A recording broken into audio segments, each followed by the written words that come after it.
It's the week we've all been waiting for. Little 5 season is here, and we will preview the races. IU football hosted its annual spring game this past weekend. Hear from coaches and players. And IU women's basketball has seen some changes this offseason. We go more in depth on this week's Hoosier Sports Night.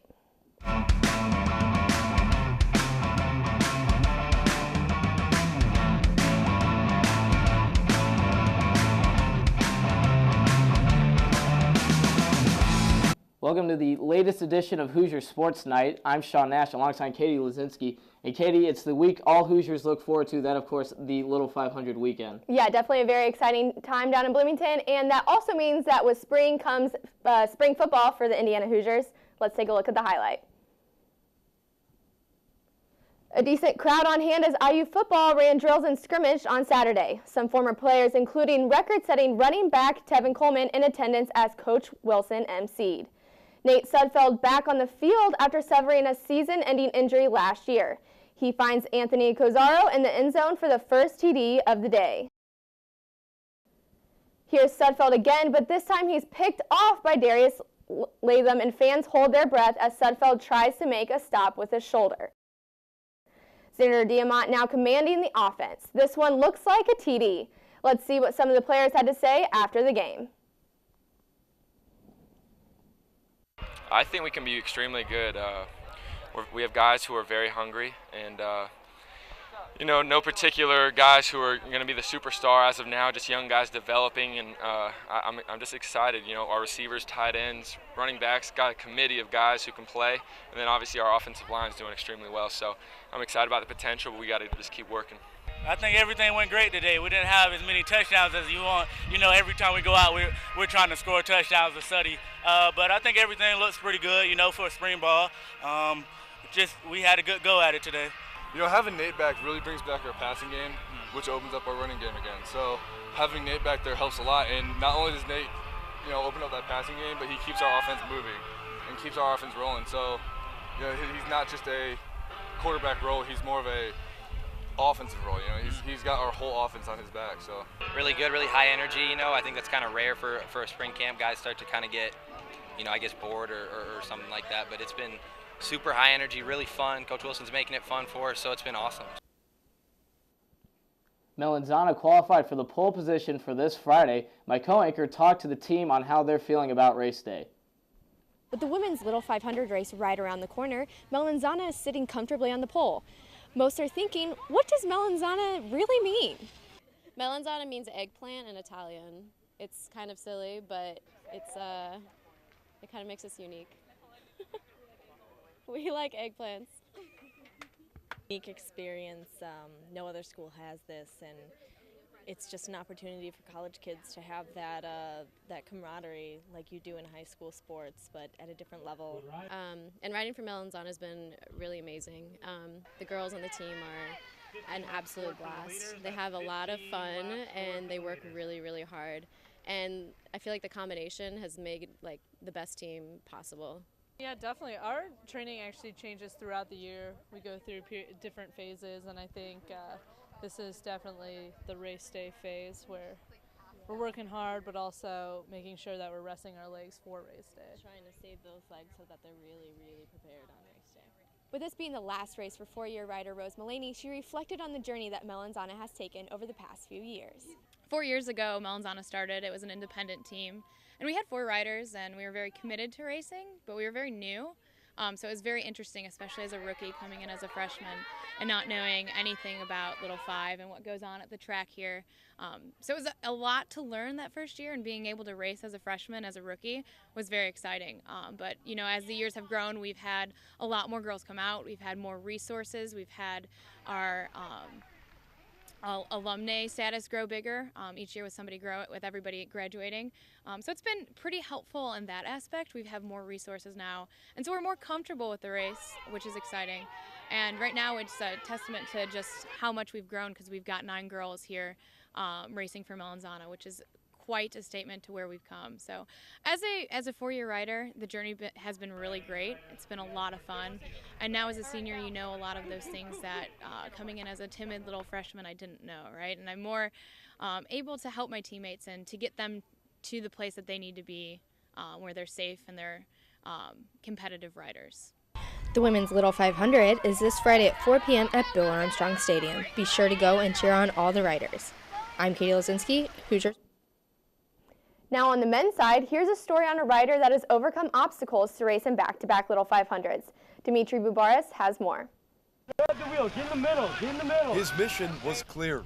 Upon initiation in 2013, Connor Overman wasted no time in establishing Phi Sigma Kappa's most noticeable missing piece, a cycling team that would compete in the Little 500 race. I saw that we needed to have a team, that we were back on campus, and that we needed to compete after years of absence from the race. Overman recalls the night before Phi Sig qualified in 2014, breaking a 3-year drought in which the fraternity had failed to do so. I remember calling my mom the night before quals and walking around the neighborhood, and I didn't sleep that night because I was so worried of letting my house down. The relentless approach did not stop there. Overman was named bike team captain his junior year, marking an era in which Phi Sig cycling would elevate expectations and push training boundaries.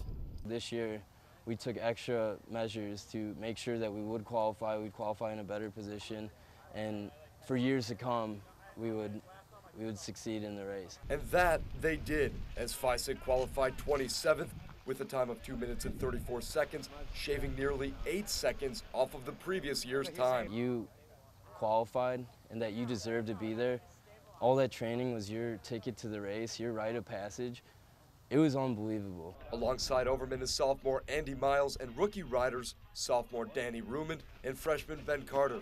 Now we're qualifying even better than we did last year, and he's going to be out here next year too. So without him, this bike team would be absolutely nothing. Overman eyes a top 20 finish after finishing 31st last year, but just riding a Little 500 is one experience he'll never forget.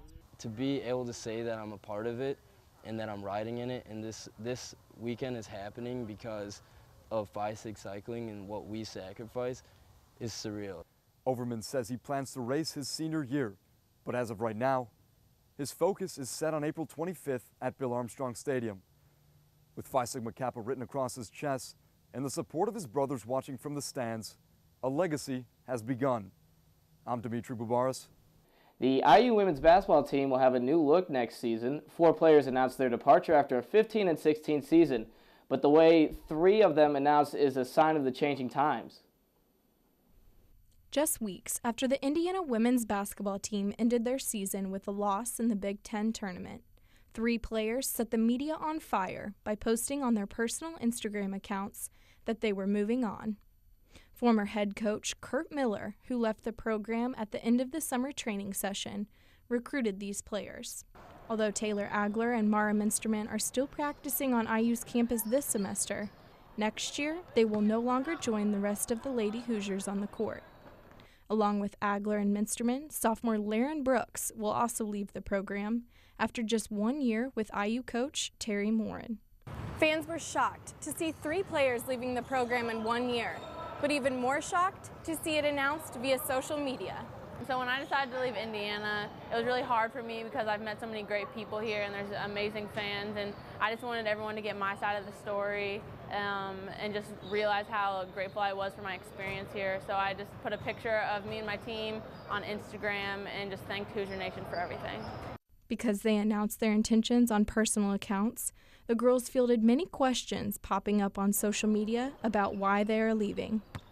Minsterman and Agler both stated that the new coaching system is just no longer a fit. At the time when I picked Indiana, it was the perfect fit for me, but that's just not the situation anymore. After IU formally released the players, they promptly started fielding recruitment and transfer offers to other programs. On March 31st, Agler announced on Instagram she is moving on to Texas Tech University, and Brooks tweeted that she will join her teammate in Lubbock, Texas. Minsterman tweeted she will transfer to Belmont University on April 7th, writing, "Nashville, here I come." The 3 transfers left the Hoosiers with a lot of turnover this offseason, and on March 30th, Liz Stratman brought the transfer total to number 4. The 6'2" forward requested her release weeks after the other 3 players, but she made her announcement the traditional way through the women's basketball reporter at the Herald Times. Another episode of Hoosier Sports Night means, once again, another episode of Hot Takes. Sean and I are welcoming Josie Janovicius into the studio. Thanks for having me, guys. And this week's Hot Takes, we got to go with little 500. So let's start out with picks on the men's side. Who do you think is going to take home the trophy? I think Beta's going to end up taking the Borg Warner Trophy this year. They returned all 4 riders from last year, and they had an opportunity. They were involved in that second to last lap crash last year. They've been fast all spring, coming in second in the spring series, so I like them to take the championship. I'm going to have to go with Blackie Bulls. They're coming off the win from last year. They have a couple different returning riders, and they did win the spring series competition, so I'm going to go with them. I'm going to have to go with Katie on this one. Just too many strong individual riders on BKB in the spring series. All right, so now to the women's side, picks for the ladies. I'm going to go with Melanzana. I did the package. I got to know the girls. I think they're really competitive, and I think that they're going to have what it takes, especially starting on the pole. They have a definitely good start. I'll stick with an independent team, but I'm going to go with Ski. They've quietly built up a reputation of being a fast team. They finished third in the spring series. I like them sneaking up and stealing the win on Friday. I'm going to have to go with Sean with this one. Ski Club is one of those ones I think can sneak up on teams this year. And now let's switch from Little 5. Our final Hot Takes topic is going to be NBA playoffs, which are in full swing. So first round games going on over the weekend and even tonight. But I want to know, which of these series that are going on now do you guys think fans should be watching? Well, I think they should be watching Golden State and New Orleans. I know it's a 1-8 seed, but just you want to watch the Warriors as much as you can. They're a great team. Steph Curry, Klay Thompson raining threes, and they get to go up against Anthony Davis, who's been a rising star so far this season. So I would go with that matchup.